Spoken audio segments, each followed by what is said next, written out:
ইসলামী bank news top 10।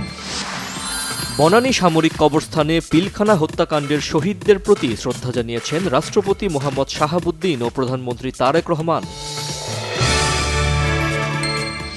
Pilkhana হত্যাকাণ্ডে নতুন কোনো কমিশন গঠন করা হবে না, স্বাধীন তদন্ত কমিশন যে সুপারিশ করেছে সেগুলো বাস্তবায়ন করা হবে বলেছেন স্বরাষ্ট্রমন্ত্রী।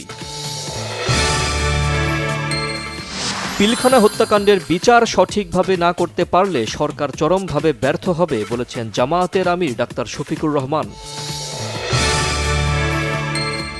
জুলাই আন্দোলনে হতাহতদের পুনর্বাসনে উদ্যোগ নেয়ার নির্দেশ দিয়েছেন প্রধানমন্ত্রী, জানালেন মুক্তিযুদ্ধ বিষয়ক প্রতিমন্ত্রী ইশরাক হোসেন। আগামী 28 ফেব্রুয়ারি জামায়াতের ইফতার অনুষ্ঠানে প্রধানমন্ত্রী তারেক রহমানকে আমন্ত্রণ জানিয়েছে দলটি।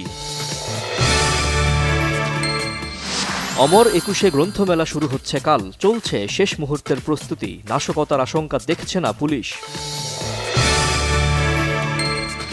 বাংলাদেশ ব্যাংকের গভর্নর পদে পরিবর্তন, আহসান এইচ মনসুরের স্থলাভিষিক্ত হচ্ছেন মোস্তাকুর রহমান।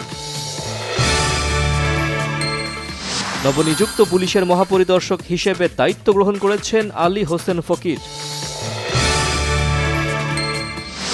আমেরিকার স্বর্ণযুগ শুরু হয়েছে, মার্কিন জাতি ফিরে এসেছে আগের থেকে বড়, উন্নত, ধনী ও শক্তিশালী হয়ে, স্টেট অব দ্য ইউনিয়নের ভাষণে বলেছেন ট্রাম্প।